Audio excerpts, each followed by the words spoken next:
Allez, c'est parti pour la troisième table ronde de la journée dans cette magnifique salle pastel.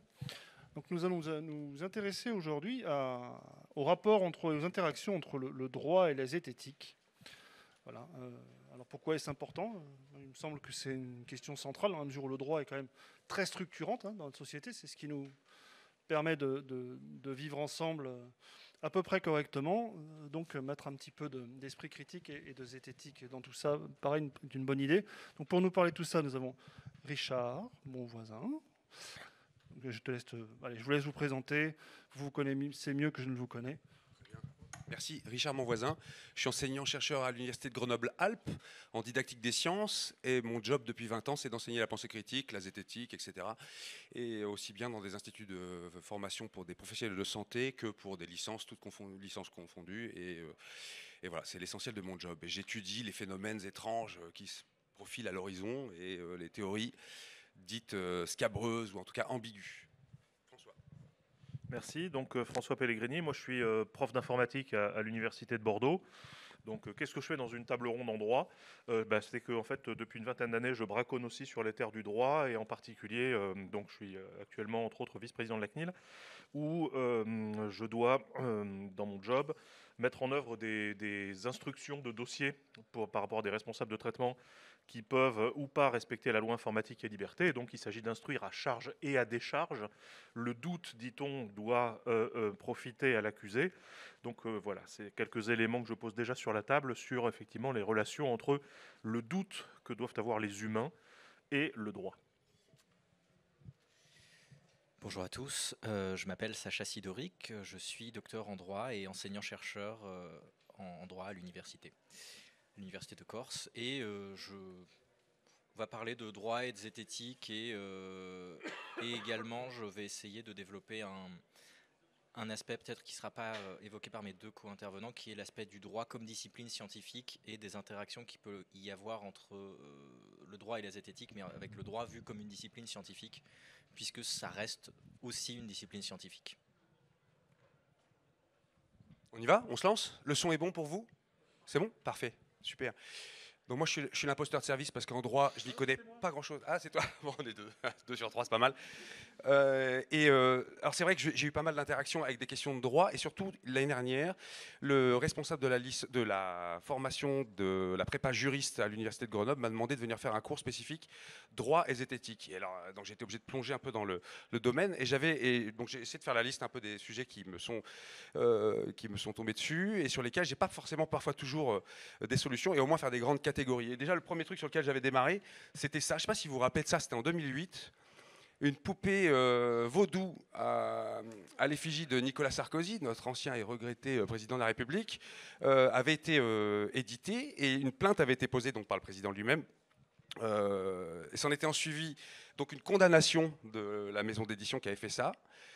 Alors, ce qui est intéressant, c'est de savoir le motif. Quel était le motif? En fait, c'était atteinte à l'intégrité du chef d'État. Sous-entendu, si on le pique, on pouvait...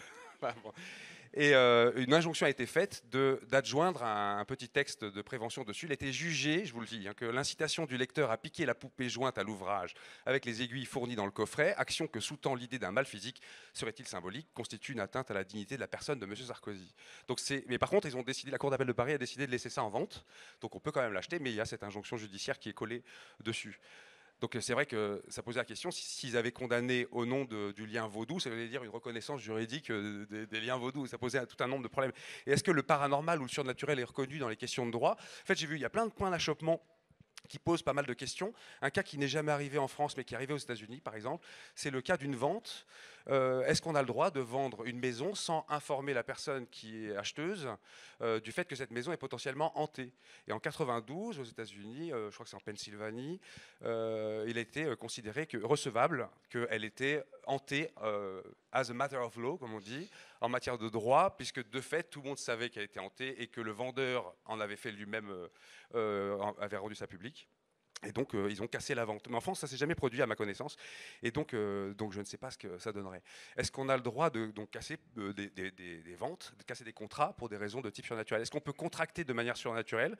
Est-ce qu'on peut attendre des résultats sur des objets surnaturels? Je pense par exemple aux questions d'exorcisme. Est-ce qu'on a une attente de résultat vis-à-vis d'un exorciste, s'il échoue par exemple à nous désenvoûter de quelque chose. Est-ce qu'on peut regarder par exemple des personnages publics, type des hommes et des femmes politiques, souscrire à des choix de type ésotérique ou de divination quand ils régissent le bien public? En ce moment, il y a un cas, d'ailleurs, bon, vous vous rappelez peut-être de François Mitterrand qui avait une petite accointance avec Madame Elisabeth Tessier. En sociologie, on le rappelle. Et oui, qui a fait une thèse de sociologie tout à fait discutable quelques années plus tard.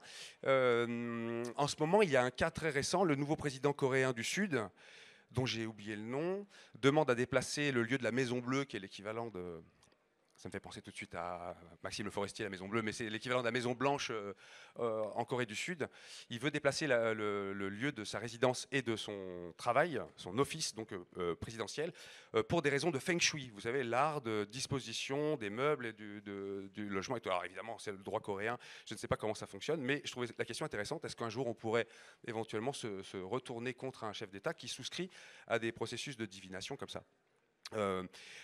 Moi, les fois où je me suis retrouvé confronté de manière directe au droit, c'est la seule fois où j'ai été expert juridique. On m'a demandé de venir faire un exposé sur une dérive de type sectaire qui s'appelait le chamanisme transsibérien. C'était dans le cadre d'un procès à Angers, si j'ai bonne mémoire, il y a de cela 7 ou 8 ans. Ce qui posait d'ailleurs la question de la reconnaissance des experts juridiques. Qui décide qu'un expert juridique est un expert juridique ou pas? Et qu'est-ce qu'on met dedans? J'ai vu qu'il y a certaines cours qui reconnaissent les experts juridiques type géomancie, c'est-à-dire l'étude des ondes vibratoires de certains lieux. Alors, ce n'est pas le cas partout, fort heureusement, mais je me demande toujours qui c'est qui décide d'authentifier tel ou tel expert judiciaire. De même qu'il y a des experts judiciaires qui relèvent du monde freudien, j'ai envie de dire, de la théorie psychothérapie freudienne, qui est, j'ai le malheur de vous l'apprendre, fortement périmée et fortement frauduleuse. Et donc, c'est difficile de s'appuyer là-dessus pour faire des analyses assez correctes, mais je suis étonné de constater que, en tout cas pour la Cour de Grenoble, je sais qu'il y a des experts judiciaires qui relèvent de la psychanalyse. Qu'est-ce que j'ai noté d'autre? Après, c'est d'autres catégories, là c'est vraiment les liens avec je dirais, le paranormal, mais dans la mesure où, par exemple, on va poser des règles qui vont faire qu'on va définir, c'est un problème épistémologique assez vieux, hein, comment on définit la folie? Sous-entendu, si on définit la folie d'une certaine manière, la folie délégitimement, dans une certaine mesure, la responsabilité des gens quand ils commettent un acte, et ben, le critère qui va faire qu'on définit quelqu'un comme fou ou pas fou, ou en tout cas saint d'esprit, pas saint d'esprit, peut avoir une influence sur la façon dont on le juge responsable de ce qu'il a fait. De même, est-ce qu'on peut recruter? Le recrutement, est-ce qu'on a le droit de recruter sur la base de techniques de divination, des techniques dites de graphologie, avec souvent cette espèce d'ambiguïté entre expertise graphique, qui elle est une discipline scientifique où on reconnaît l'autographe je sais pas, de Flaubert ou autre, et puis la graphologie, qui est une théorie, elle considérée comme pseudo-scientifique maintenant, qui est l'étude du caractère des gens à partir de leur écriture. Alors la loi prévoit que normalement un recruteur est censé utiliser des méthodes qui sont cohérentes et reconnues par les sciences pour le recrutement.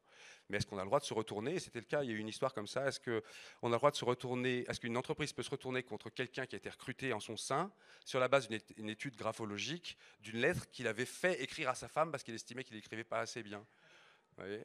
Et en fait, c'était reconnu comme non recevable parce que, de fait, la graphologie ne fait pas partie de l'attirail que l'on est censé développer quand on veut recruter des gens. Et puis, il y a d'autres aspects. Alors, je ne rentre pas dans les questions de champ thérapeutique parce que c'est tellement vaste.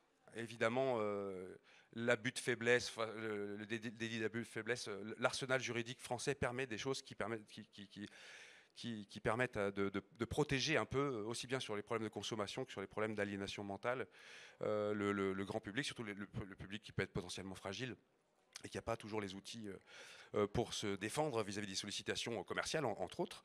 Mais il y a des sujets qui me paraissent encore plus vastes que ça, et je ne sais pas dans quelle mesure ça déborde des questions de droit, et en même temps j'ai l'impression que tout se ramène au droit, j'ai l'impression que tous les chemins mènent au droit, on n'arrive pas à s'en sortir autrement. Je pense par exemple aux questions des lois mémorielles. Vous savez qu'en France, on a 4 lois dites mémorielles qui viennent sanctuariser, j'ai envie de dire, un contenu historique sur un domaine bien particulier. Alors de mémoire, il y a la loi du génocide, reconnaissance du génocide arménien, la loi de la reconnaissance de la traite négrière comme étant un crime contre l'humanité.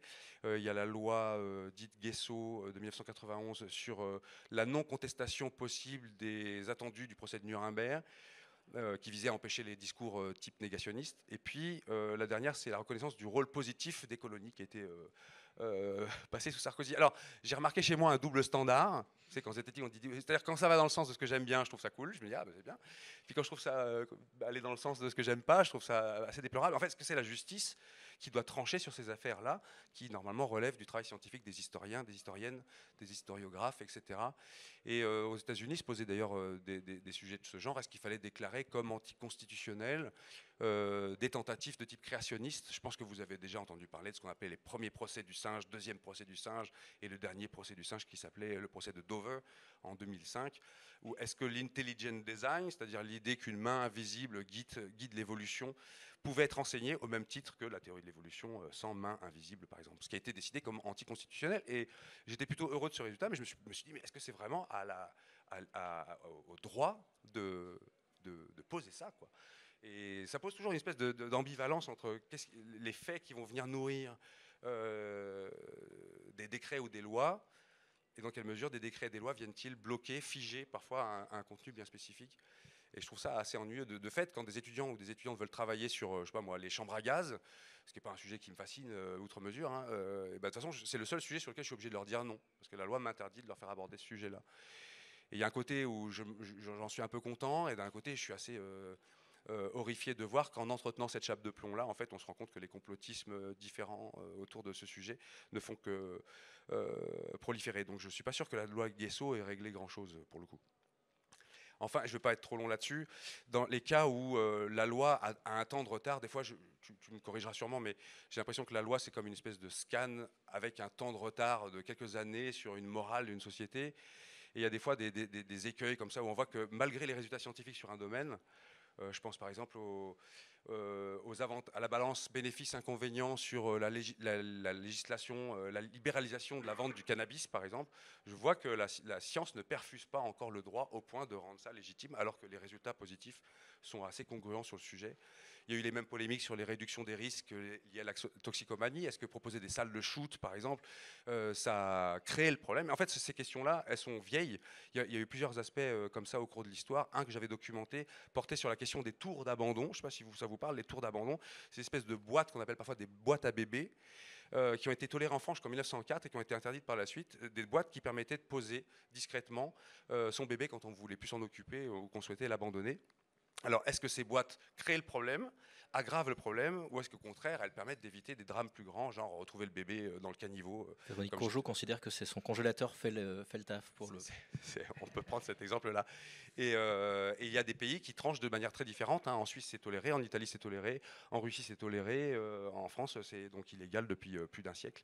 Et ça se discute, je trouve que ça se discute.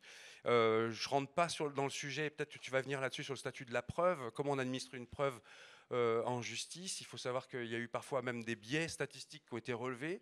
Je vous le donne comme ça si vous voulez le documenter, mais il y a des biais de raisonnement statistique, type le sophisme du procureur ou autres biais comme ça qui ont pu parfois, du fait d'une mauvaise manipulation des probabilités dites conditionnelles, amener des gens à être condamnés sur la base d'une mauvaise interprétation des statistiques. Et ça, je trouve ça dramatique. Mais en même temps, est-ce qu'on peut attendre d'un juriste ou d'une juriste d'être pointu en statistique? C'est une question complexe. Et puis, qu'est-ce que je voulais vous dire d'autre? Les algorithmes. Je voulais parler des algorithmes, déjà parce que j'ai relu pour la deuxième fois un livre que je trouve assez excellent, qui pose, je crois que je l'ai là quelque part, qu'est-ce que j'en ai fait? Bon, ben, je l'ai oublié, non, il doit être dans le coin, qui s'appelle, la dame s'appelle Cathy O'Neill, elle explique que quand, ah voilà, il est là. Quand on, arme de destruction massive en anglais, mais en français c'est traduit algorithme, la bombe à retardement, je trouve ce sujet assez riche parce que parfois l'État ou certaines de ces structures type l'éducation nationale peuvent souscrire à des algorithmes de sélection qui eux-mêmes contiennent dedans des prémices qui vont faire qu'on va estimer, par exemple, je sais pas, pour la délinquance, mettons, on va développer des projets comme Predpol, vous voyez peut-être ce que c'est, de la criminalistique prédictive, où en gros, selon ce qu'on va mettre dans la moulinette des algorithmes, on peut obtenir ce qu'on cherche plutôt que la réelle délinquance. Donc en ciblant par exemple des quartiers à plus fort taux, on va accentuer les plus forts taux de recherche sur cet endroit et donc créer finalement le phénomène que l'on recherche. Ça rejoint d'ailleurs des biais de raisonnement que pouvait incarner Éric Zemmour l'année dernière encore, ou il y a 2 ans, sur le sujet. Donc quelles sont les prémices à l'intérieur de ces algorithmes-là, dont ensuite nous, en termes de santé publique, en termes de prévention publique, on va se servir? Est-ce que c'est discutable? Est-ce que c'est accessible? Est-ce que c'est accessible de manière libre? Est-ce qu'on a accès aux entrailles même de ces algorithmes? Ça, c'est une question que je me pose. Et enfin, je vous fais la pub de ce livre, parce que déjà, bon, c'est un livre qui coûte un peu cher, mais les grands colloques me l'ont offert, donc j'étais très content. Ça s'appelle Droit et surnaturel. C'est la seule fois où je crois qu'il y a eu un colloque spécifique sur les questions de droit en lien avec le paranormal, l'étrange, le bizarre, avec des études comparatives entre les États-Unis, la France, les pays africains, où certains pays reconnaissent la sorcellerie, par exemple, et d'autres non. Et voilà, je voulais vous parler de tous ces petits points-là. Et je cède la parole à mes chers collègues. Tu veux y aller, François, ou Je sais pas. Je peux peut-être, à la limite, avant que tu rentres sur le droit en tant qu'objet, Ouais. je te prépare le terrain. On va faire comme ça. Merci. Bon, beaucoup a été dit et c'est passionnant parce que le champ maintenant est ouvert et très vaste. Alors, le droit, effectivement, qu'est-ce que c'est? Tu y reviendras sans doute largement. Pour moi, c'est effectivement la codification de l'économie.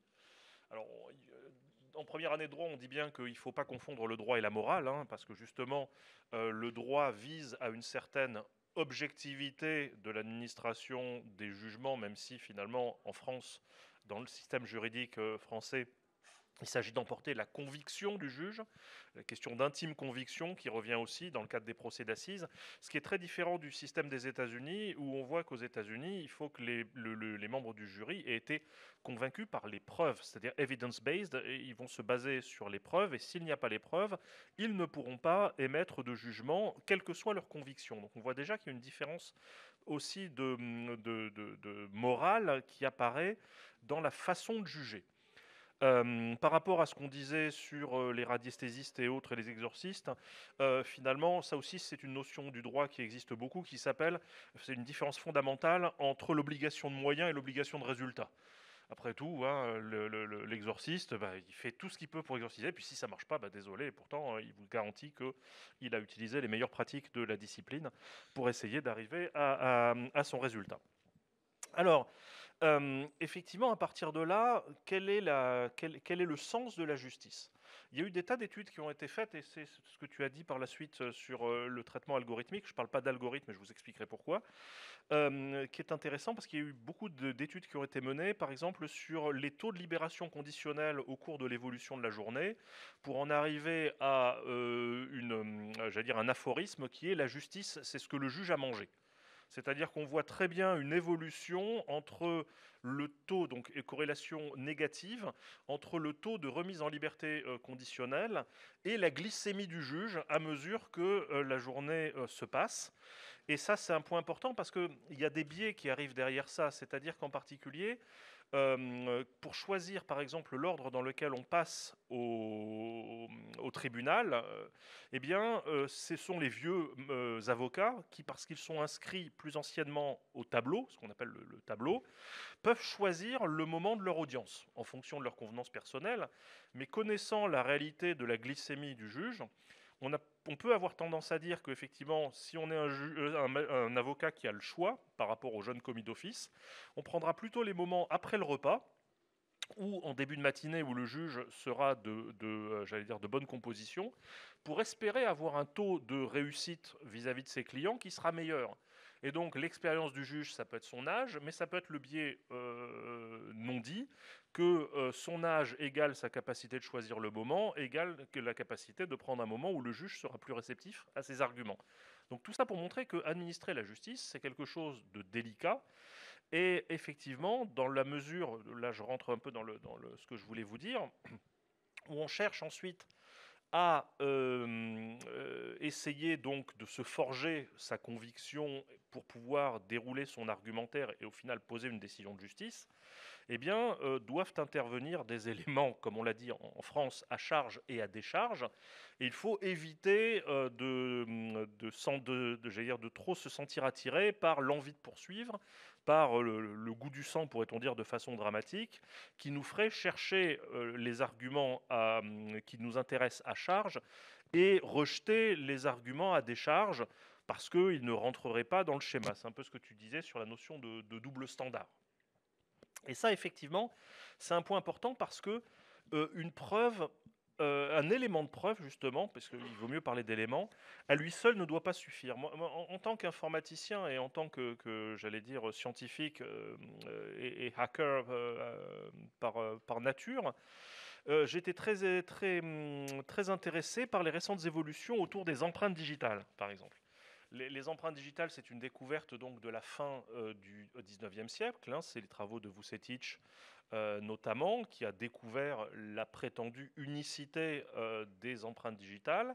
Et à partir de là, petit à petit, il a fallu éduquer les juges à la compréhension de ce qu'étaient les empreintes digitales. Il a fallu développer toute une doctrine sur la collecte de ces empreintes digitales pour en faire des éléments de preuve de plus en plus, j'allais dire, forts vis-à-vis de la conviction des magistrats et des jurés.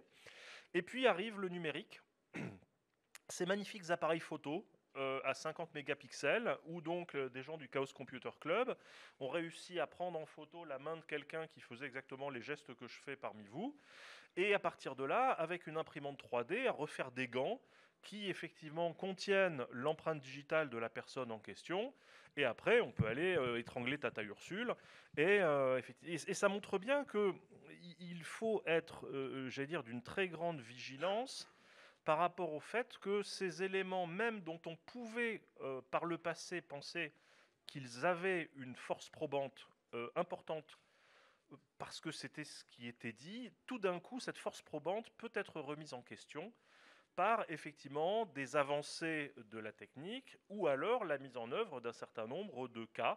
Il y a eu récemment également, quand on utilise les empreintes digitales de façon numérique, on n'utilise pas l'intégralité des empreintes digitales, on prend un certain nombre de points représentatifs, quand il y a des volutes, quand il y a des divergences, etc. Donc on travaille sur les minuties, ce qui s'appelle les minuties des empreintes digitales.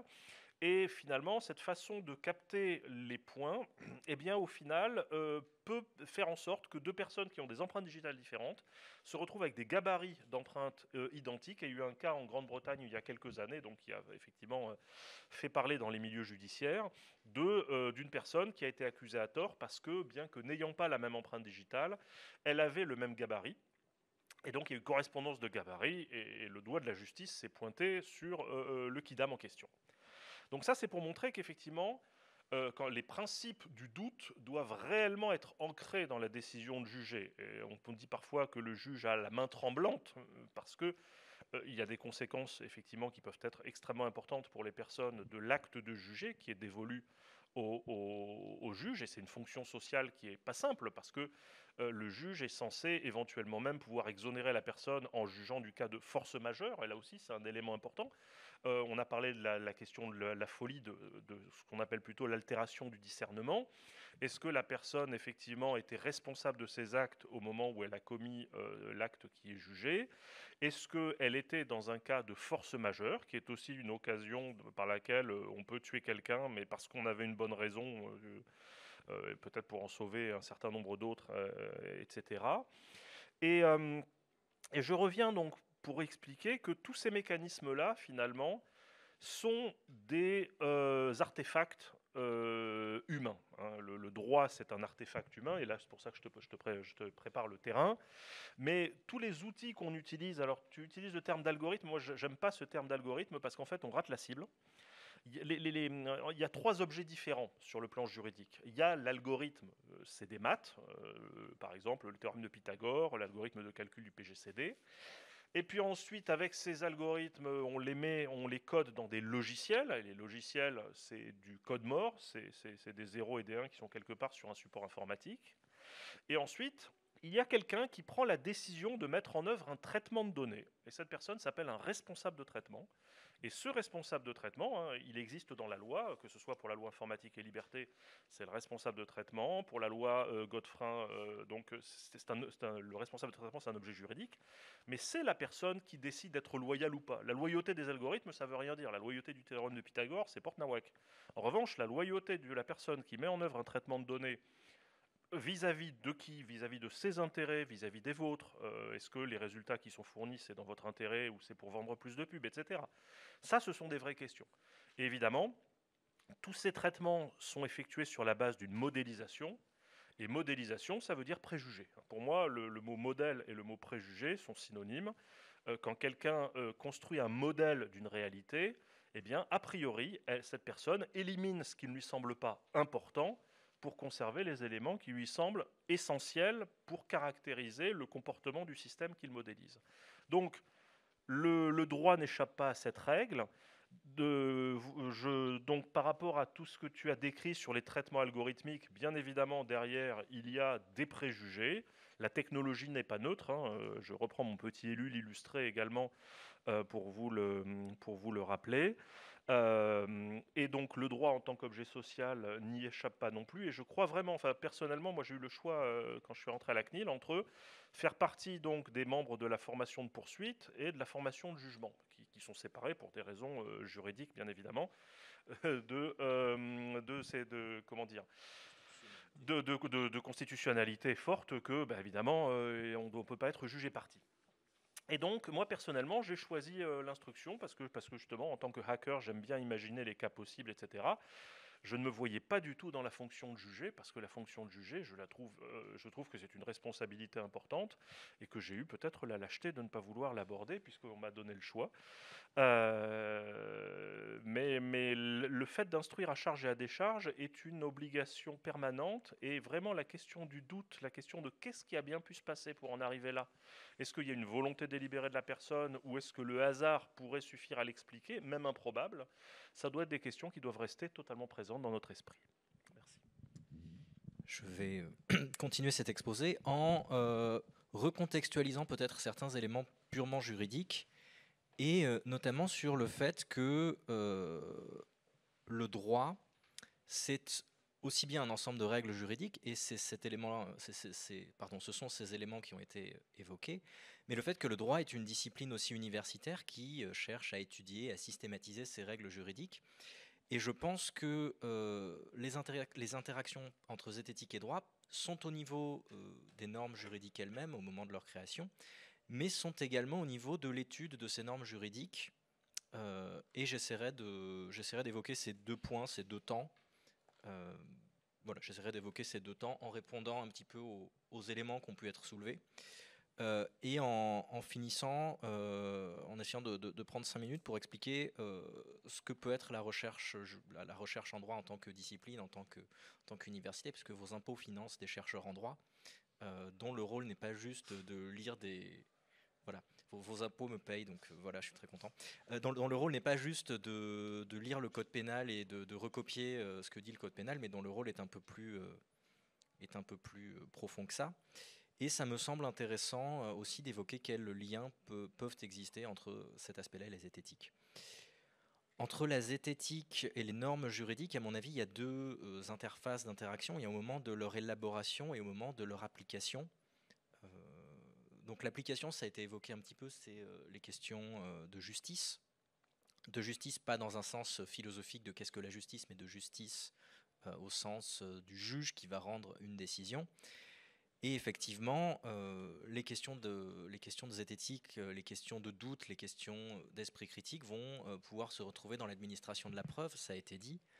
Elles vont pouvoir se retrouver dans les questions d'expertise. Alors, la question des experts, en général, il y a plusieurs experts qui sont inscrits sur une liste et c'est le juge qui va choisir quel type d'expert il appelle.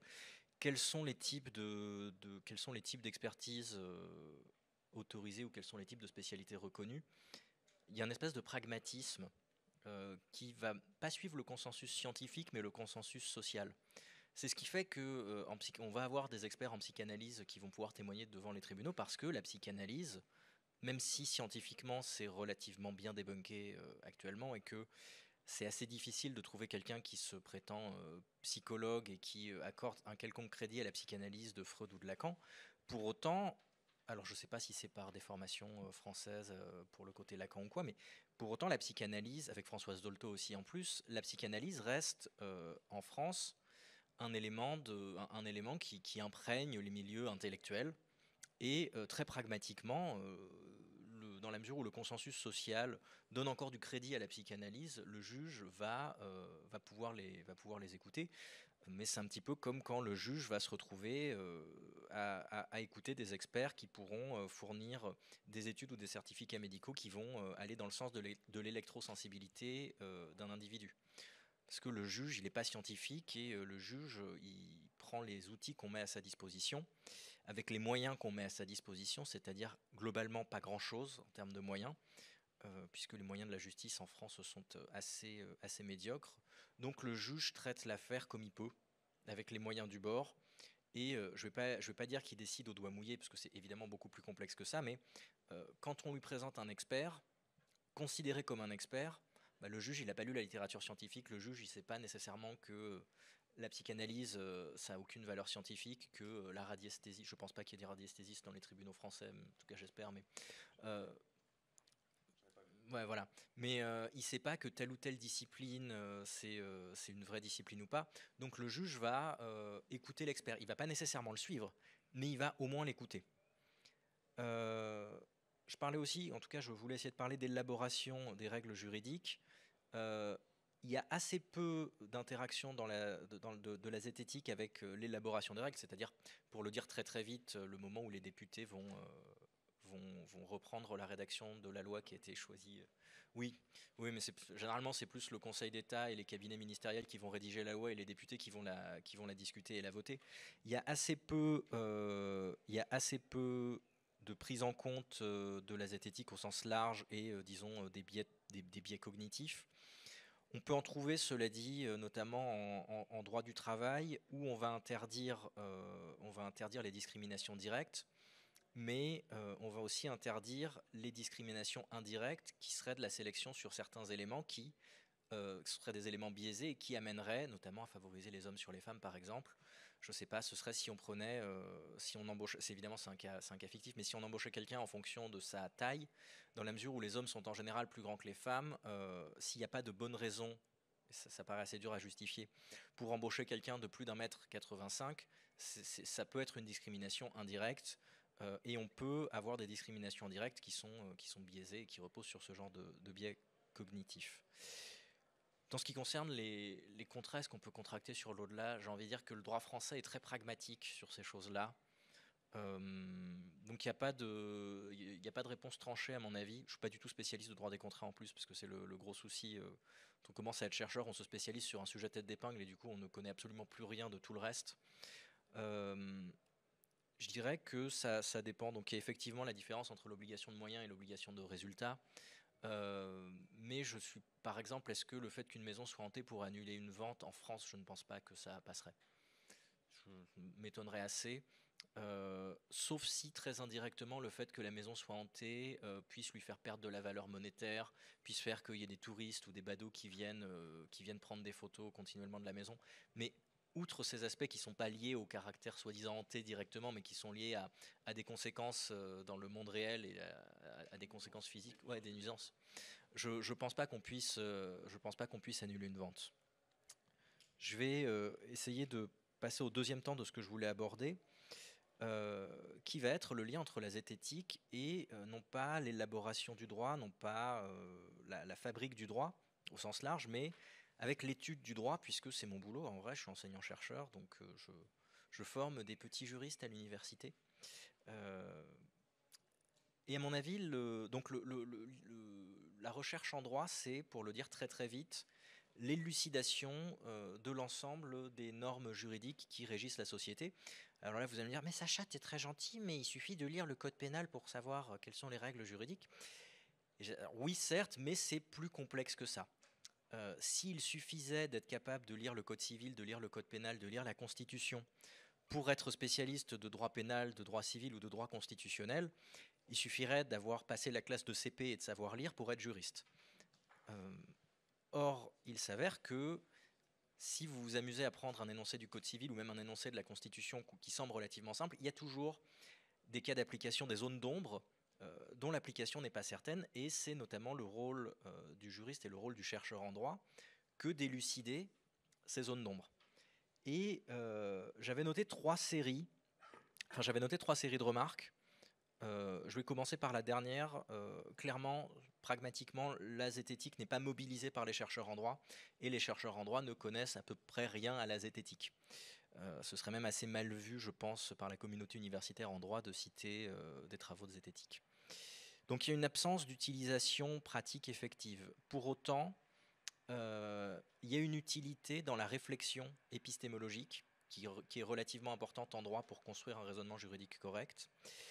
Et moi, mais certains amis, certains collègues ont pu rentrer dans l'épistémologie par le tremplin de la zététique, par YouTube, par des billets de blog, peu importe, on est tous rentrés dedans un petit peu différemment. Mais la zététique a servi de porte d'entrée dans l'épistémologie. Ça a pour certains été la première fois qu'ils auront entendu parler de Karl Popper, par exemple, et ils auront pu aller chercher un petit peu plus loin qui était Karl Popper et tomber ensuite sur Irm Lakatos ou sur Thomas Kuhn ou sur Feyerabend après, pour citer une liste d'épistémologues. Donc ça peut être une porte d'entrée dans l'épistémologie pour ensuite aller dans de l'épistémologie plus juridique, mais en réalité, Karl Popper est fréquemment cité dans les travaux en droit. Et ça peut avoir une utilité dans les raisonnements pratiques, puisque le droit en tant que discipline scientifique, en tant que discipline universitaire, c'est beaucoup d'argumentation. Puisqu'évidemment, en droit, on n'a pas des jolies petites blouses blanches avec des fioles, des tubes à essai, et on ne mélange pas des réactifs pour voir si ça fait boum. Ce serait marrant, cela dit, mais ça coûterait beaucoup plus cher, donc heureusement, on ne le fait pas. Ça peut avoir une utilité dans les raisonnements pratiques pour éviter certains biais. Et notamment, le biais d'anthropomorphisme, ou qu'on peut appeler aussi le biais d'agentivité, c'est quand on va parler d'une institution collégiale notamment, en disant, je prends l'exemple de la CNIL, puisqu'on a son vice-président, en disant la CNIL fait ci, la CNIL fait ça, la CNIL va dans tel sens, la CNIL va dans tel autre sens. C'est une facilité de langage, parce qu'on ne va pas dire le collège machin de la CNIL est allé dans ce sens, mais il ne faut pas oublier que quand la CNIL rend une décision, c'est une décision qui est passée par un long processus avec plusieurs personnes qui sont impliquées, et qu'il est difficile d'attribuer à la CNIL une volonté particulière. C'est un biais cognitif qui me semble utile en droit quand on essaye notamment de systématiser les décisions de justice. Chaque juge est différent, chaque formation de jugement est différente. Ce n'est pas parce qu'un juge est allé à un moment dans un certain sens que l'on peut dire que le juge, de manière générale, va dans tel sens.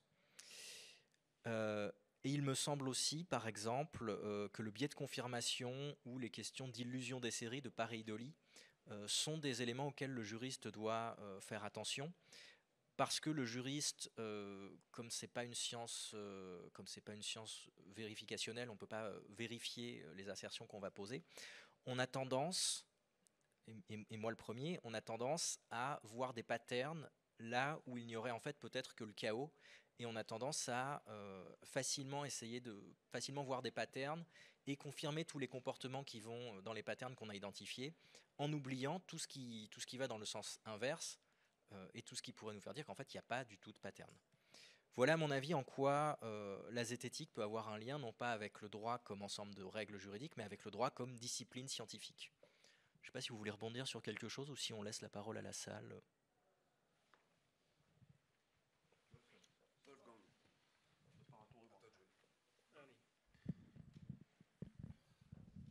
Bon, déjà, pour ceux qui n'étaient pas là au début, j'ai un fil beaucoup trop court pour aller partout dans la salle, et il faudrait le passer par le micro pour que ça puisse être capté, puisque l'image est un temps qu'il soit dégueulasse, qu'on ait au moins le son. Donc voilà, si vous posez des questions, vous vous rapprochez, je vous passe le micro.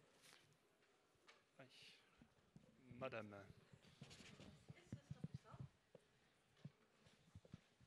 Alors, j'avais deux questions. Alors, c'est plus ou moins lié à la zététique, plus ou moins lié au droit. Vous le prenez comme vous voulez. C'est par rapport aux juges entre guillemets, il y a des réputations. Alors, je ne sais pas dans quelle mesure ils sont vérifiés. on va dire ce juge-là, il va être plus ou moins sévère, etc.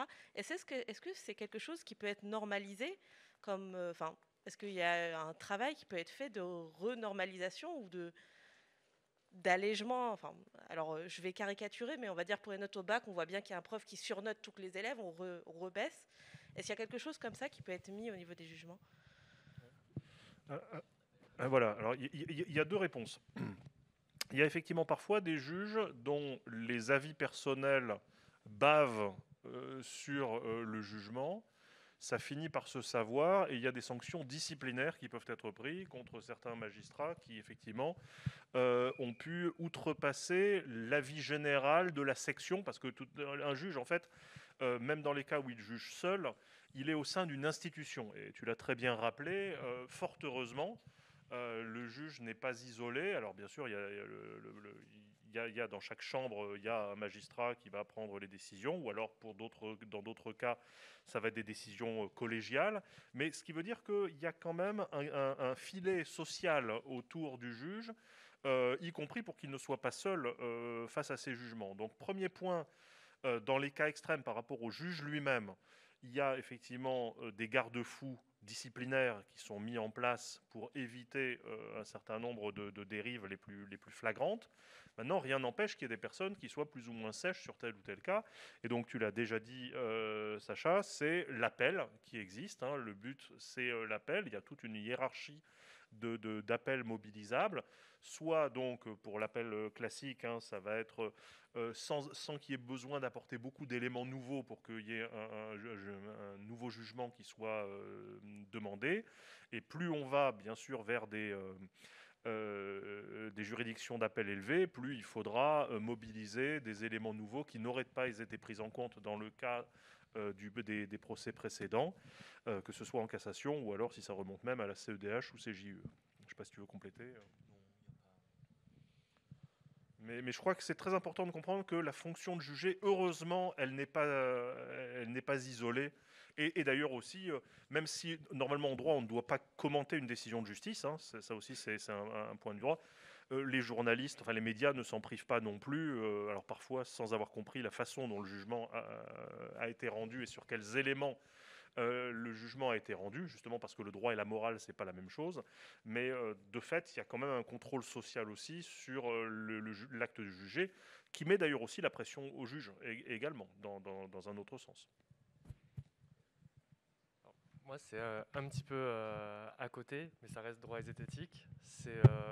La communauté sceptique et zététique permet de mettre en lumière des discours potentiellement de mise en danger de santé d'autrui, que ce soit par exemple avec le cas de Casas Novas ou d'autres naturopathes qui ont conduit à la mort, que ce soit dans le cadre de réécriture de l'histoire et de fausses vérités zémouriennes ou négationnistes ou autres.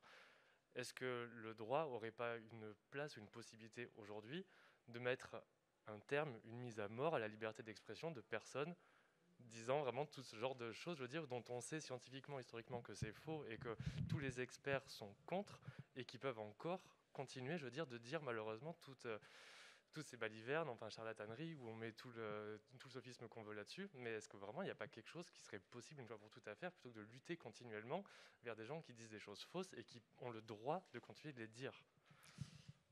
L'Ordre des médecins déclare qu'il aquaponnait pour les 2 dernières années, que donc il n'a rien pu faire. Non, plus sérieusement, il y a déjà des normes juridiques qui permettent à l'Ordre des médecins, puisque la médecine c'est une profession réglementée avec un ordre spécifique, et c'est cet ordre des médecins qui est en charge de la régulation des comportements des médecins dans le cadre de l'exercice de la médecine.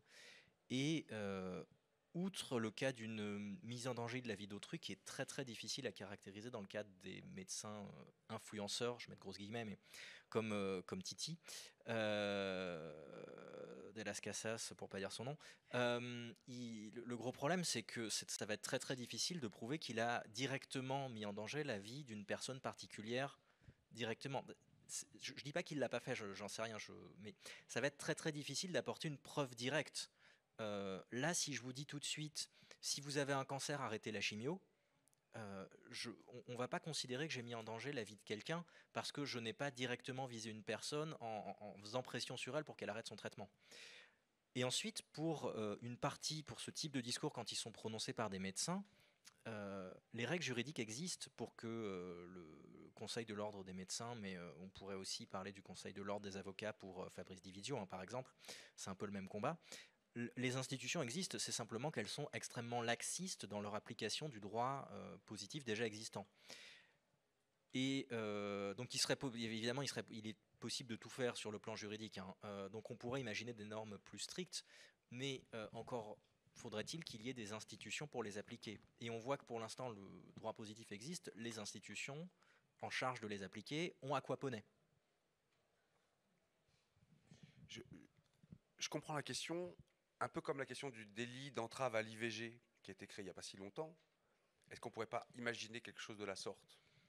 On peut tout à fait l'imaginer, hein. Il n'y a rien qui l'empêche, mais encore une fois, il va falloir trouver des organes pour le faire appliquer. Et j'ai tendance à considérer que c'est pas, sur le plan juridique, sur le plan de l'ingénierie juridique, de la norme juridique, tout est imaginable, on peut tout faire. Ça va être un peu compliqué, mais on pourrait très bien rétablir la peine de mort, tout ce que tu veux.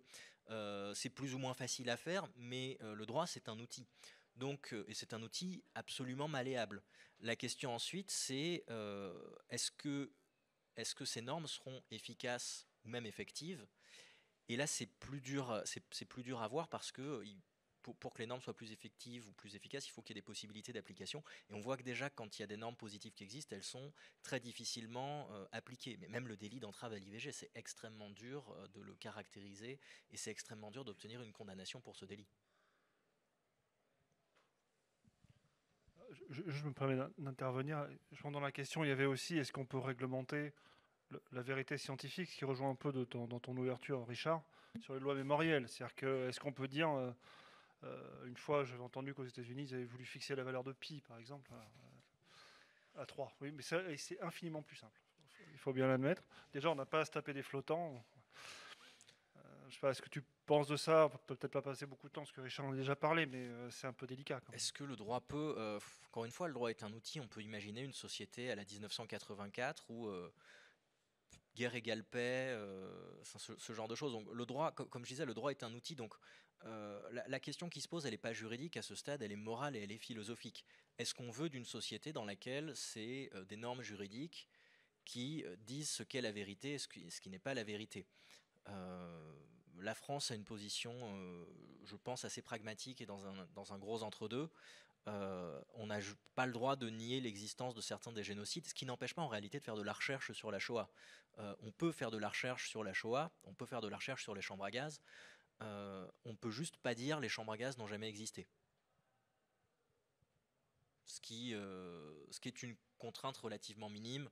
On ne peut pas nier le côté on peut pas remettre en cause le résultat du procès de Nuremberg.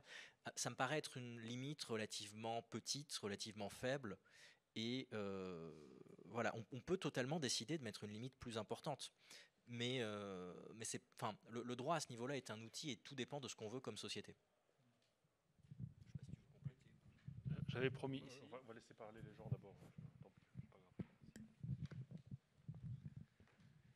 Je me posais la question sur la différence entre morale et justice, parce que ça me semble un peu flou. J'avais vu dans les cours de Richard, mon voisin, qui est ici, plein d'écoles de morale différentes qui ont toutes des capacités, enfin des vues qui me semblent rationnelles et pertinentes dans certains cas et pas d'autres. À quel moment est-ce qu'on considère que quelqu'un qui a des vues utilitaristes finalement c'était pas juste ce qu'il a fait, même si c'était moral en son sens, quelqu'un qui avait une éthique de la vertu, qui a fait quelque chose en toute honnêteté, mais finalement qui était moral, qui était judiciairement condamnable, est-ce que c'est vraiment juste ou pas juste? Et quelqu'un qui agit selon des principes qui dans certains cas s'appliquent mal, est-ce que c'est juste ou pas juste? Où est-ce qu'on met une limite entre une philosophie morale rationnelle et la justice? C'est ça ma question. Alors, j'allais dire vous avez 4 heures, mais non, hein, pas du tout. Ouais. Essayez d'être... Je sais, je suis en train de... Ça va être très compliqué de répondre brièvement, je préfère le... Comment faire? Ça dépend de ce qu'on entend par justice. Est-ce qu'on entend justice au sens philosophique de rendre à chacun ce qui lui est dû? Ou est-ce qu'on parle de justice dans un sens plus juridico-juridique, où la justice, ce qu'on appelle communément la justice et l'institution judiciaire, c'est la manière dont on va faire en sorte que certains conflits soient tranchés. Ce qui n'a déjà pas grand-chose à voir en réalité. Et on pourrait se dire que le juge doit appliquer la justice, en théorie oui, mais le juge il va surtout appliquer le droit en réalité. Pour répondre à la question, donc je vais prendre la question sur l'aspect justice au sens philosophique du terme, les philosophes s'entretuent académiquement parlant, depuis au moins Platon. Je dis au moins parce qu'on n'a pas vraiment beaucoup de traces des philosophes depuis Socrate, on n'a pas beaucoup de traces des philosophes pré-socratiques sur ce qu'est la justice. Et il y a autant de théories de la justice que de philosophes moraux. Donc il y a pas, le droit, en tant qu'ensemble de règles juridiques, c'est un ensemble de règles de vivre ensemble qui vient essayer de faire un espèce de compromis sans nécessairement avoir d'arrière-pensée philosophique construite. C'était le cas quand il y a eu un code civil qui a été rédigé par 4 personnes en 1803 à 1804. Aujourd'hui, oui, c'est ça. Oui, alors oui, ils partaient pas de rien, mais ils ont quand même il y avait une ligne philosophique un peu plus clairement identifiable, alors qu'aujourd'hui, le législateur raisonne par petites touches, par pointillisme, par impressionnisme. Donc il n'y a pas nécessairement de philosophie générale de la justice qui sous-tend tout. Comment est-ce qu'on résout ces questions-là ?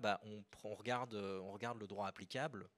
On regarde, pour être très, très, très caricatural, les énoncés, et on regarde ce qu'ils permettent, ce qu'ils interdisent, et on donne une solution en fonction de ça, sans vraiment passer par le stade quel était l'état d'esprit de la personne, quelles étaient ses intentions sur le plan moral ou pas.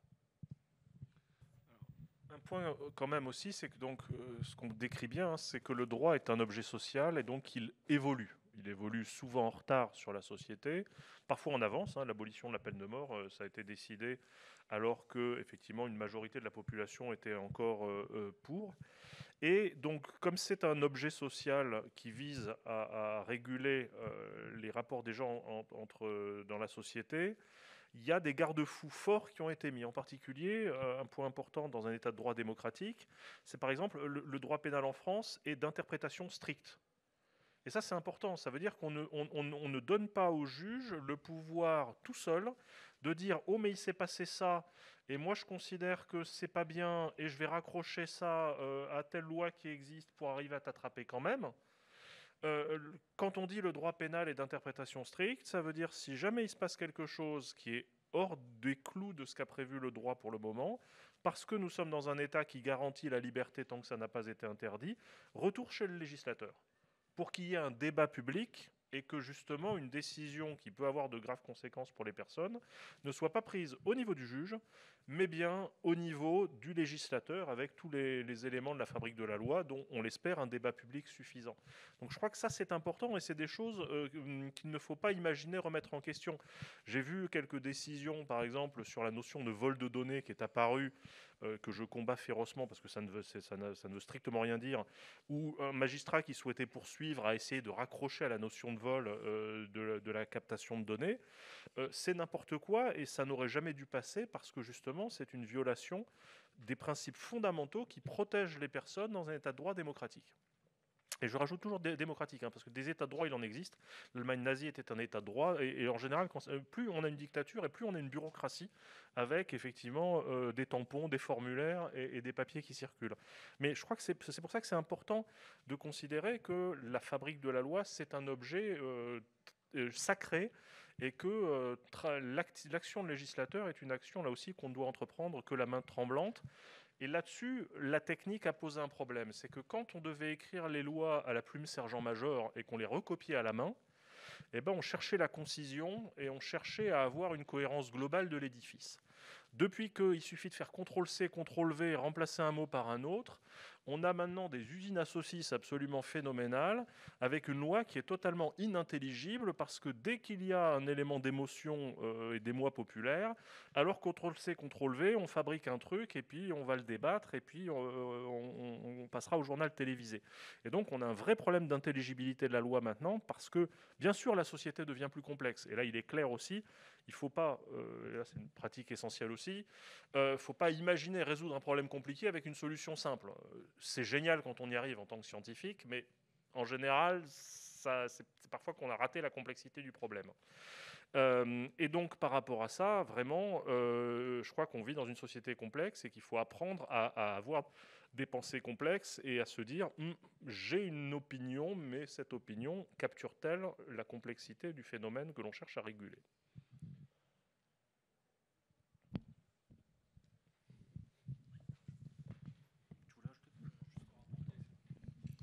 Bonjour. En quelle mesure la personnalité d'un juge, son ressenti, son bon sens lui permet de prendre des décisions? Je pense notamment dans des cas de garde d'enfants où on ne peut pas simplement lire un texte pour savoir si c'est bien ou pas bien de le donner au père ou à la mère. Comment un juge prend une décision qui ne repose pas sur quelque chose de factuel, en fait?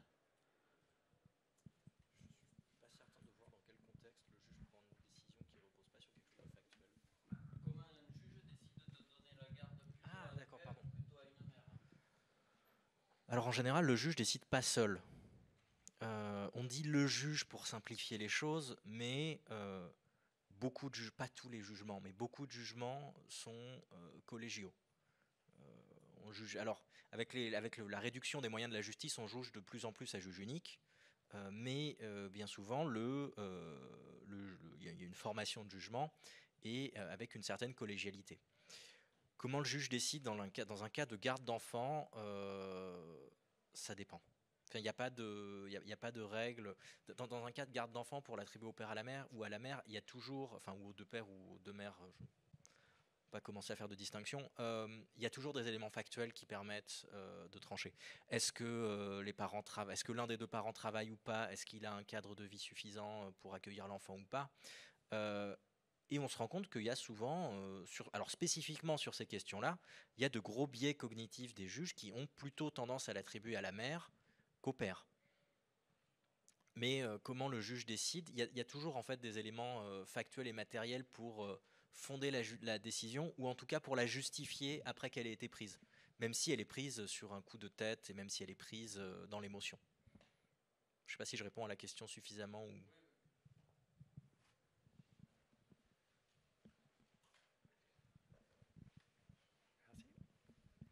Et bonjour et merci pour toute cette discussion.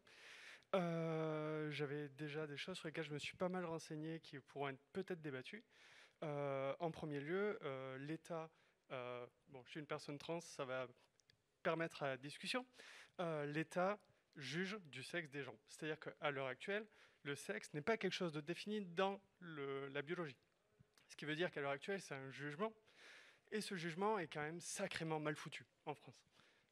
C'est-à-dire que pour changer de mention sexe, on doit prouver qu'on est bien du... Bon, c'est compliqué. Donc ça, c'est pour la partie du droit qui critique. Mais l'esprit critique, c'est aussi à nous de critiquer le droit. Et dans ce cas-là, il y a une autre question qui m'intéresse. C'est dans quelle mesure on peut, nous-mêmes en tant que citoyens, citoyennes, mettre un jugement critique sur le droit. J'entends par là les jugements des personnes politiques, avec Sarkozy qui finit juste avec un bracelet. Est-ce que c'est vraiment quelque chose que nous, on pourrait critiquer et qu'on pourrait juger? Ou est-ce que, vu que le droit s'est arrêté là, c'est quelque chose sur lequel on doit s'arrêter? Merci bien. Merci. Je vais répondre par la fin. Tout le monde peut critiquer une décision de justice au sens la trouver immorale, la trouver contraire à nos principes. Et alors, il faut faire attention quand on entend une décision de justice dans la presse à pas mal comprendre la décision, parce qu'il y a ce que le juge a dit, il y a ce que le journaliste a compris, il y a ce que le journaliste a retranscrit, et il y a ce que le lecteur de l'article aura compris. Ce qui laisse tout un fil de perte de sens sur une décision de justice en particulier. C'est souvent le cas pour les affaires de viol où on dit il l'a violé 15 fois et il s'en sort avec une amende de 1 500 €. C'est généralement plus complexe que ça. Ça arrive pas en fait. C'est toujours beaucoup plus complexe que ça. Mais dans l'absolu, même quand on a bien compris les faits, que la matérialité des faits est établie, on peut totalement émettre un jugement moral et considérer que les Balkany auraient dû être mis en prison plus rapidement, et considérer que Nicolas Sarkozy aurait dû déjà être mis en prison ou que sais-je. Il faut voir que le droit n'est pas la morale. Je ne sais pas combien on est dans la salle, on doit être une petite quarantaine. On doit tous avoir une moralité différente. Alors, pas sur les gros trucs, je pense qu'on se met tous à peu près d'accord pour dire que tuer des gens, c'est pas bien. On parle de qui exactement? Nous tous là. Non, nous tous dans la salle. Qui? D'accord. De manière générale, on est tous en général d'accord pour dire que voler des choses, c'est pas bien. Non, voilà, mais outre ces aspects-là, on a tous des éléments où on n'est pas d'accord sur certains points plus fins de moralité, et c'est très bien, ça peut créer le débat ou quoi. Je crois que les dernières élections présidentielles ont montré que, enfin le premier tour de la présidentielle a montré que sur des éléments moraux fondamentaux, il y avait une grosse divergence chez les Français. Là, je ne sais pas si c'est tant mieux, mais c'est une opinion politique. C'est quand la rediff, que je me grille pas trop tout de suite en commentant les élections. Non, plus sérieusement. Vu la tranche du cadrage, tu risques pas grand-chose. D'accord, bon. Donc à ce niveau-là, ouais, on peut, tout le monde peut critiquer le droit, mais je pense qu'il faut le critiquer. Alors sauf sur est-ce que les Balkany auraient dû être en prison plus tôt, où la critique est assez simple. Il faut le critiquer en connaissance de cause, mais comme tout, si on sort, je vais prendre un exemple totalement hors de ce champ-là. Si on prend une étude scientifique qui irait dans un sens qu'on trouve absolument absurde. Est-ce qu'on peut la critiquer? Oui, mais maintenant, il faut pouvoir la critiquer en connaissance de cause et il faut pouvoir la critiquer en ayant une lecture correcte et en étant capable de la lire. Ce qui est assez difficile quand on n'est pas dans le champ. Et même nous, entre juristes, il y a évidemment différentes spécialités. Je suis incapable de lire, enfin je suis incapable de lire si, mais je suis incapable de comprendre les tenants et les aboutissants de certaines décisions quand c'est pas du tout mon domaine de compétence, et je prends bien garde à ne rien en dire pour ne pas passer pour un sombre crétin. Je suis capable de le faire sur d'autres sujets, donc voilà. Et ensuite sur le premier point, je sais pas trop quoi répondre parce que c'était plus un constat qu'une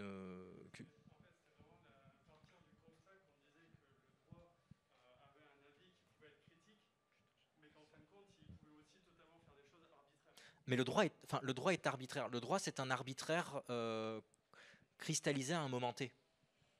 Je ne sais pas si ça rejoint ta question, mais derrière, il y a aussi comment la société fait évoluer le droit, finalement. Non, bien sûr, oui, on est dans une démocratie représentative, mais je répète, hein, le droit est un objet qui évolue, c'est un objet social. Il n'y a qu'à voir sur la question de l'homosexualité, comment elle pouvait être criminalisée, puis dépénalisée. On parlait de la drogue aussi sur le cannabis. Enfin, je veux dire, la société, elle évolue, c'est évident. Il faut comprendre que vivre ensemble, ça demande de l'énergie. Toutes nos relations demandent de l'énergie, des interactions, et à un moment donné, eh ben, si on passe sur des processus automatiques, ça coûte moins d'énergie. Et donc, pour organiser le vivre ensemble, on codifie des règles en se disant ça, c'est des règles qui font consensus. Elles fonctionneront dans 98,9% des cas. Les gens vont respecter ça et il n'y a pas besoin de discuter. Ne pas tuer, ne pas voler, il y a un consensus général et ça fonctionne bien comme ça. Sans s'interdire, et c'est ce que peut faire aussi parfois le juge français, même si le juge français, ça doit être normalement la bouche de la loi, c'est-à-dire qu'il doit contextualiser la loi à un cas précis, in concreto, sans chercher à refonder la loi, mais parfois il peut se l'autoriser aussi lui-même. Normalement, le juge ne doit pas s'interdire de juger. Un juge doit juger. Mais parfois, le juge dit, bah non, là, par rapport à l'état de la loi, mais aussi par rapport à l'état de la société que je connais, je considère que je vais prendre une décision qui sera divergente et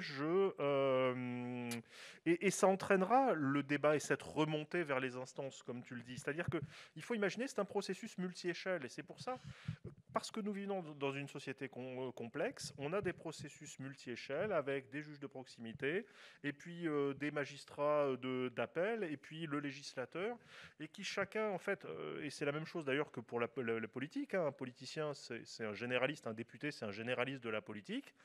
Si on lui dit que tout va bien, il est pas là, il va pas faire changer la loi. Le but d'utiliser à bon escient un député, c'est de dire là j'ai identifié un bug dans le fonctionnement de la société, il va falloir patcher le code. Les gens disent, ah, bah, ils font toujours de nouvelles lois. Non, law is code.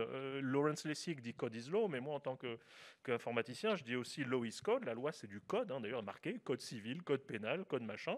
Et quand le code est buggé, c'est-à-dire que son fonctionnement en tant que logiciel, si je peux prendre cette réduction un peu rapide, ne fonctionne pas par rapport à ce qu'on cherche à faire, eh ben, il faut patcher le code. Et donc, il faut aller voir son député, en faire un problème politique, parce que, au sens noble du terme, et quand le problème est politique, il est traité au niveau politique, c'est-à-dire qu'il y a un amendement qui est posé, enfin il y a un article de loi qui est posé, qui va amender, qui va patcher le code existant, de façon à ce que ça fonctionne mieux, et check, problème résolu, bug fix numéro 12383, on passe au 12384.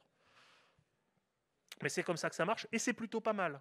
Parce qu'effectivement, le but de ce système multi-shell aussi, c'est de considérer qu'on traite les tendances. C'est-à-dire que, bon, il se passe un truc, ok, c'est problématique, mais est-ce qu'on va changer toute la loi, sachant que si on change, on peut induire aussi d'autres régressions et des bugs importants. C'est compliqué, hein, tout ça, parce qu'il y a des effets de bord. Et là aussi, une nouveauté quand même, tu en parlais, et c'est aussi le rôle du juge, c'est ce qu'on appelle le conflit entre normes. C'est-à-dire que vous avez le code de l'urbanisme, vous avez le code de l'environnement, vous avez le code de la santé publique, vous avez le code... Et tout ça, ça collisionne. Les concepts ne sont même pas d'ailleurs toujours les mêmes, hein. Parfois, les noms qui sont utilisés historiquement ne sont pas les mêmes. Les notions ne se recouvrent pas totalement. Donc, telle notion juridique n'est pas exactement telle autre. C'est pour ça qu'on paye des gens pour faire des thèses en droit pour expliquer qu'effectivement, la notion de personne dans tel contexte n'est pas la même que dans tel autre. Parce que justement, quand il y a des frictions entre les silos des différents corpus juridiques, il s'agit d'arbitrer. Et là aussi, c'est un arbitrage social, et c'est une question de prise en compte de l'état de la société pour dire bah, l'aiguille de la balance, je vais plutôt la faire pencher par là que par là. Pour ça, toujours la main tremblante. Moi, j'aime bien ce terme de juriste.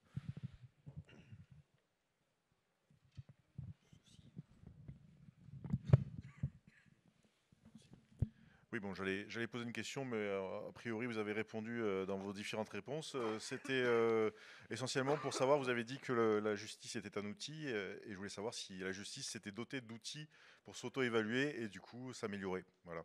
Donc effectivement, avec tout ce que vous avez répondu, c'est plus ou moins déjà répondu. Et alors, là, je réponds, mais après, sans doute que vous aurez chacun des choses à dire. S'améliorer par rapport à quoi? Là encore, c'est quoi le référentiel? Est-ce que c'est la vitesse de jugement? C'est facile, on peut faire comme dans Brasil, le truc qui répond oui-non. En une demi-seconde, on a la réponse. Donc la question, c'est que la métrologie induit ses propres problèmes. Et on le voit, nous, en sciences, avec le publish or perish. Est-ce qu'un bon chercheur, c'est un chercheur qui publie plein d'articles? Eh ben, on voit que c'est plutôt du bullshit qui sort. Oui, alors, et d'autant d'ailleurs que ensuite la politique publique vient donner plus d'argent aux gens qui publient plus. C'est génial! C'est-à-dire, plus on pousse du bullshit et plus on a du blé. Donc, vous voyez que la notion d'évaluer et de métrologie, elle est complexe, parce que, et là aussi, c'est une problématique du numérique, maintenant, on est dans un monde où on évalue tout. Les clients évaluent leurs taxis, les chauffeurs de taxi évaluent leurs clients, et se pose la question de l'évaluation des juges. Parce qu'effectivement, ça peut mettre une pression sociale sur la personne, pour qu'elle respecte et qu'elle soit valorisée individuellement dans sa carrière, si elle adhère aux normes sociales qui lui sont imposées à travers la métrologie, et donc le type de critères, est-ce qu'elle a fait couper plus de têtes, est-ce qu'elle a libéré plus de gens, vous voyez. Et donc là encore, il y a des biais sociaux énormes dans la notion de l'évaluation, l'acte d'évaluer. Alors il y a des colloques entiers sur la question d'évaluer, mais là encore, on rajoute un problème au problème, c'est que l'évaluation... Or, par les pairs qui ont une connaissance du métier, c'est difficile, parce que dès le moment où on essaye de prétendument objectiver avec de la quantification est porteuse de biais et d'effets pervers non nécessairement prévisibles. Donc voilà, c'est une question très ouverte. Bien sûr qu'on aimerait bien que les gens soient bien formés, soient compétents, soient efficaces. Maintenant, comment est-ce qu'on mesure ça? J'ai pas d'idée. Ok, alors s'il y a une dernière question, je vous propose de la prendre et après de conclure, messieurs, parce qu'on arrive à... Si on veut repartir sur balle neuve en début d'après-midi. Allez, une dernière et après on conclut. Désolé de reprendre la parole. C'était pour rebondir sur ce qu'avait dit la dame.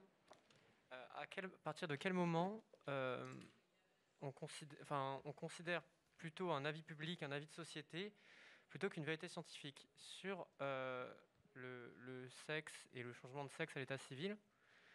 Le sexe n'est pas établi en science, ou du moins la définition est très très poreuse.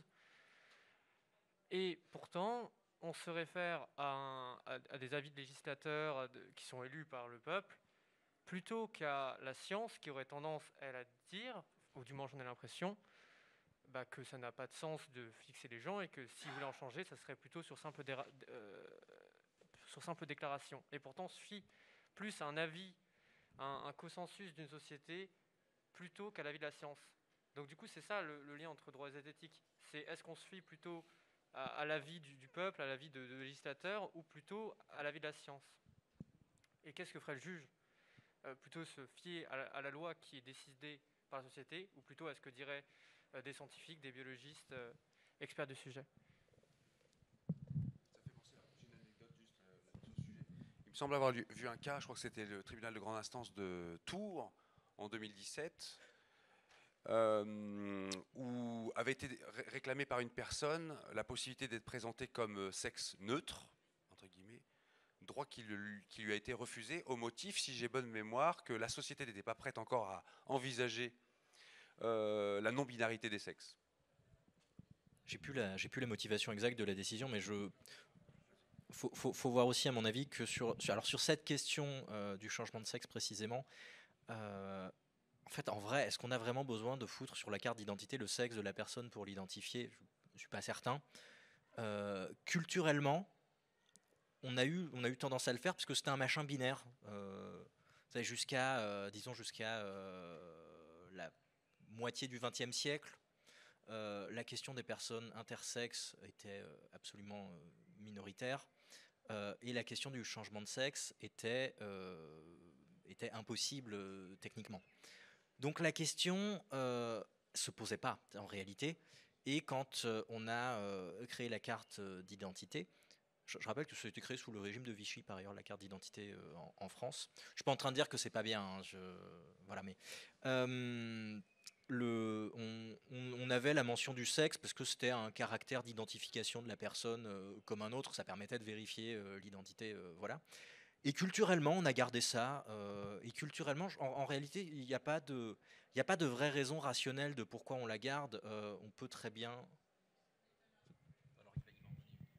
Bah si, c'est que jusque dans les années 40 et quelques, les femmes votaient pas, et donc quand on mettait la carte d'identité, c'était facile de dire ah bah non désolé, demi-tour.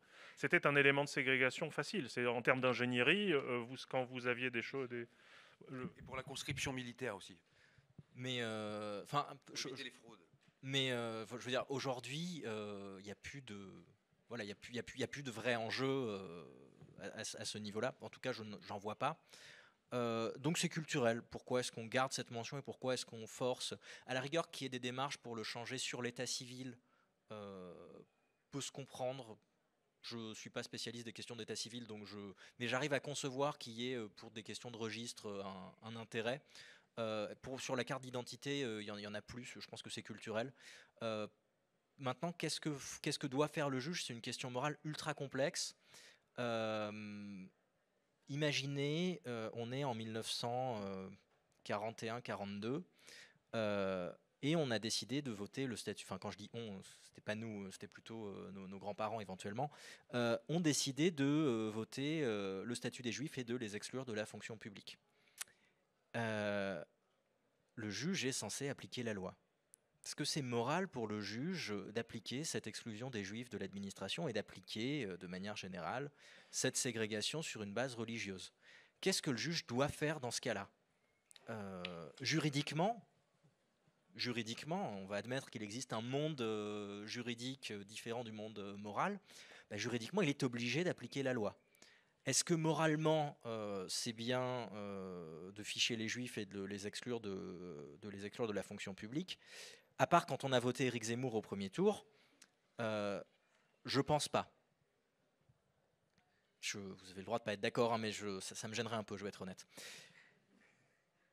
qu'est-ce que peut faire le juge? C'est extrêmement dur pour un juge de s'afficher directement contre la loi. Et même si c'était le tribunal administratif de quoi pour la personne de sexe neutre, enfin peu importe en soi, même si le tribunal avait autorisé l'inscription de sexe neutre, en appel, en grande instance, pardon, en appel ou en cassation, la décision se serait fait sauter. Tout comme, je ne sais pas si vous vous souvenez, Noël Mamère avait prononcé un mariage de couple de même sexe dans sa ville de Bègle, qui a été évidemment cassé tout de suite, a été annulé tout de suite par le tribunal. Alors, il l'a fait en connaissance de cause. Hein. Il savait que le mariage serait annulé, c'était pour faire un espèce d'électrochoc. Est-ce que le juge aurait dû autoriser ce mariage? On peut considérer que moralement, oui.